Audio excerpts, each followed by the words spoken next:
Gimana sih caranya prosedur pemasangan kateter?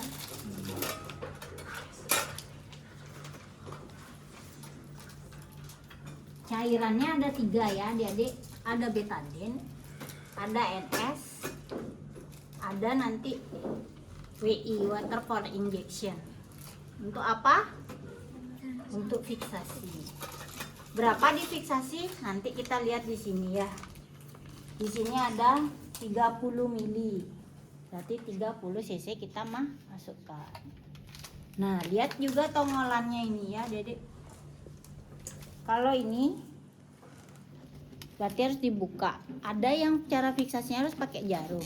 Tapi untuk kateter yang ini cuma pakai ini aja tanpa jarum.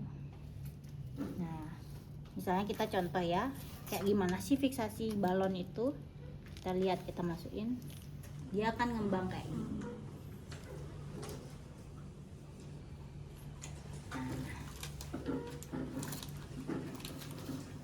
Pas kita buka, dia akan masih tetap ngembang.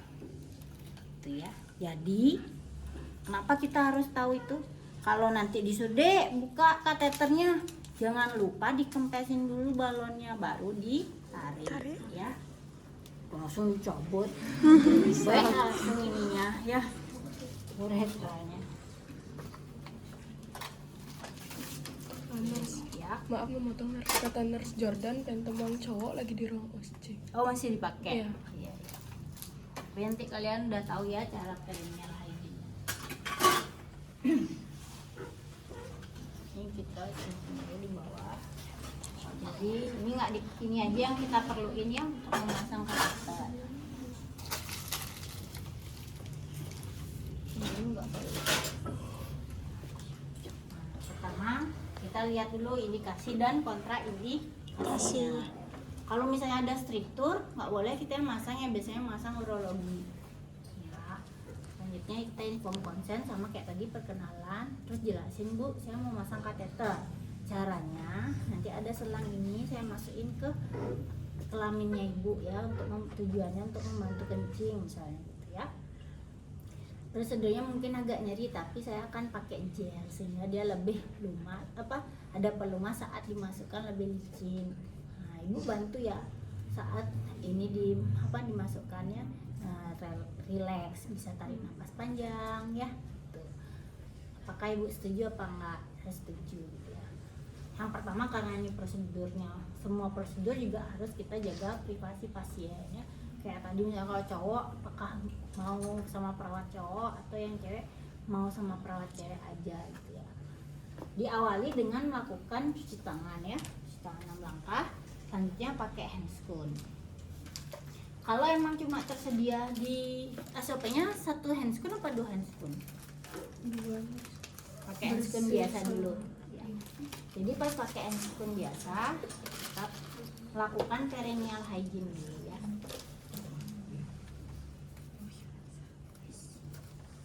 Nah, ini kan handscoon tidak steril.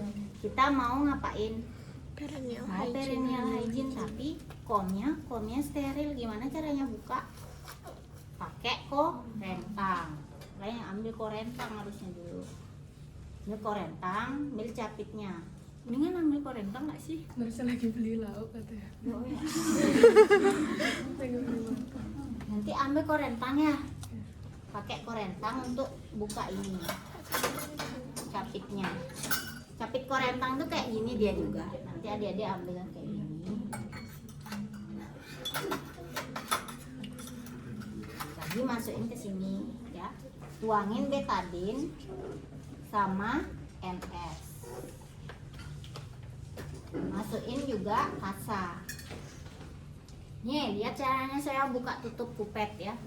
Jadi nggak boleh buka tutup kupet taruh gini, nggak boleh. Ini kan masih steril, ini steril. Ini boleh kita misalnya setelah pasang bengkok, pasang pengalas deketin ya pasangnya.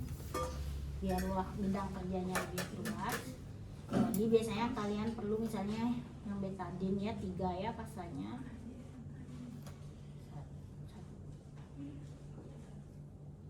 Yang di NS juga 3.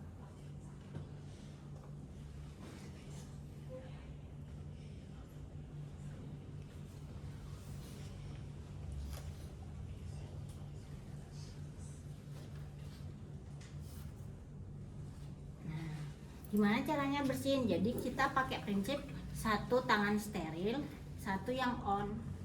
Ya, misalnya nih kita bersihin mau pakai pinset.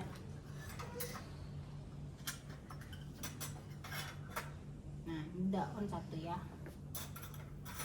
Kalau udah jatuh gitu nggak usah diambil berarti ya. Pakai pinset ambil. Ini kan korentangnya tadi ya. Balikin ke korentang. Korentang. Coba kalian cari search bentuknya korentangnya. Nah, ini kalian bisa kayak gini caranya.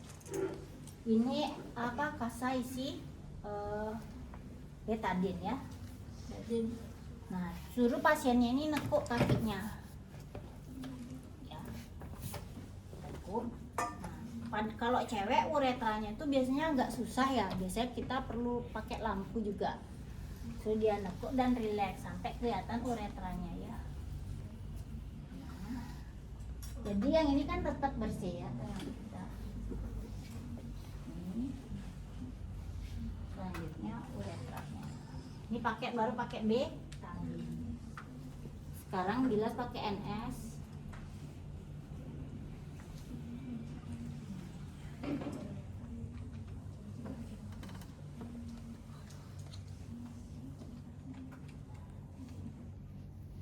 Ya, boleh dikeringin ya.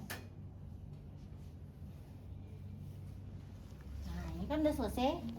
Kita sekarang siap-siap untuk pasang kateter. Biasanya kita cuci tangan dulu, terus buka urin bagnya ya.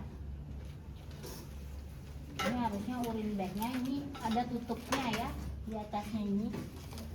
Adik-adik harusnya ini ada tutupnya yang biru. Nggak boleh gletek-gletek ini, karena ini harus tetap steril. Ini ya, kan kita sambungkan. Ini boleh ditutup. Selanjutnya adalah kita pakai handscoon steril. Ya, aku buka ini dulu ya.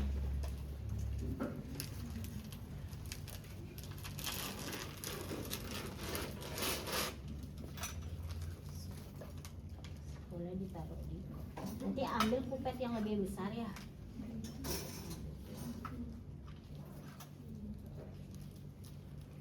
Ini harus baiknya sih ditaruh di dalam pipet ya. Kalau misalnya pipetnya kecil, boleh adik-adik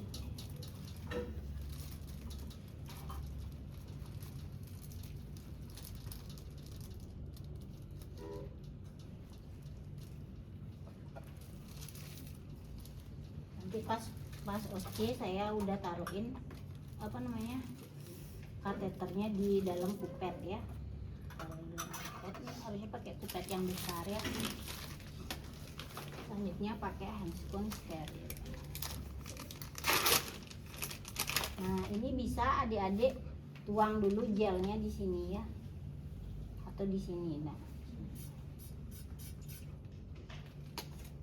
setelah semuanya siap, ada gel, apa namanya, kateternya udah dibuka, baru kita pakai handscoon.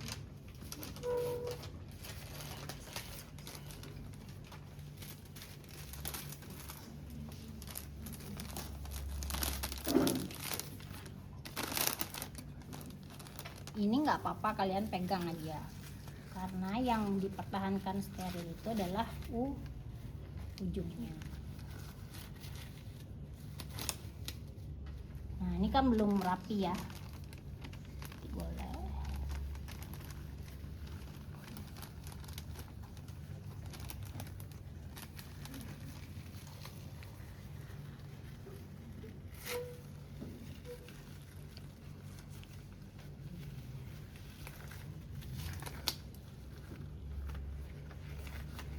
Ini kan udah yang steril semua ya.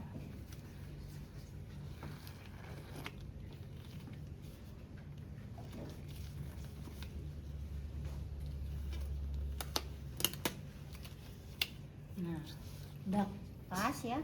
Lalu kalian siap-siap pasang Kalau cewek berapa ininya? Ya kalau cowok. Nah, sebelum masang itu kita harus pasang dulu duct sterilnya ya.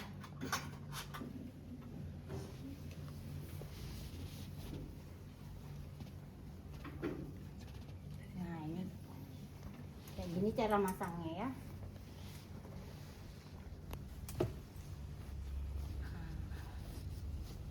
Ini yang mana uretranya?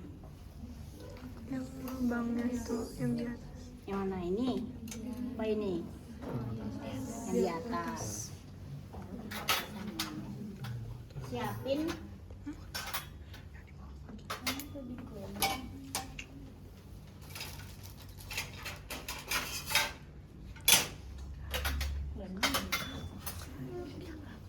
Tadi kita pakai korek panas. Jadi saat mau masukin kita harus siap-siap klem ya, takutnya dia muncrat ya. Kita kasih gel. Kalau cewek boleh dilumasin di sini. Kalau cowok silokain gelnya langsung disemprot di penisnya. Ya.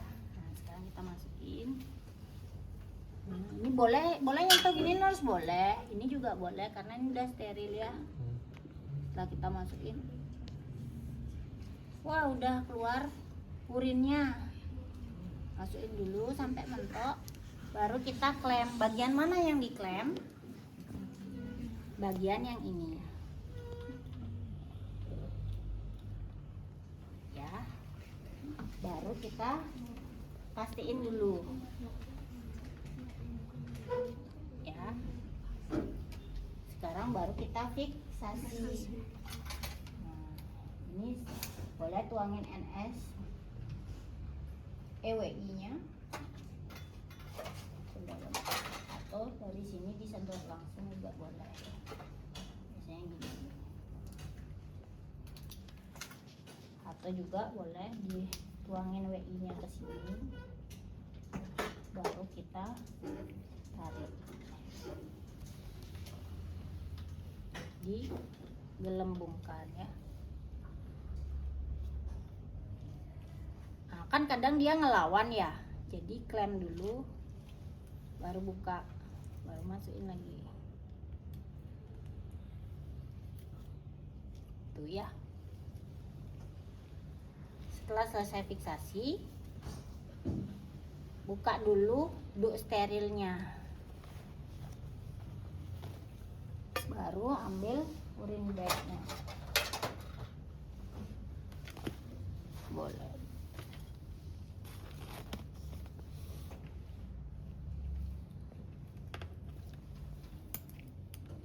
Kalau salah masang nih kalian remedi lah pasti, karena ada dua, ntar salah tempat fiksasi sama ini nggak boleh ketuker ya.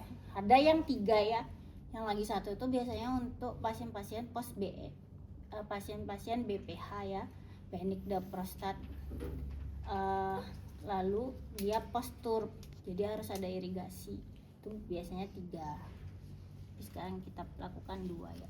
Nah ini juga pastiin ya, ini udah kekunci. Kalau gini artinya kebuka kan, kalau ini terkunci. Ini udah, baru kita plester. Kalau cewek boleh aja plester di samping.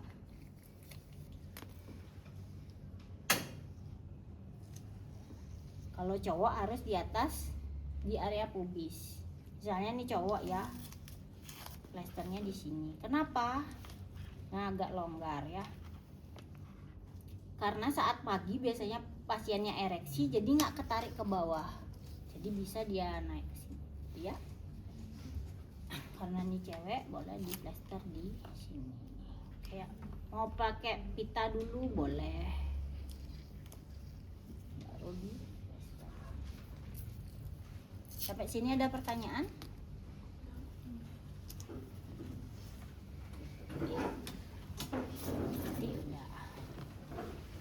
Bu, saya udah selesai ini melakukan pemasakan.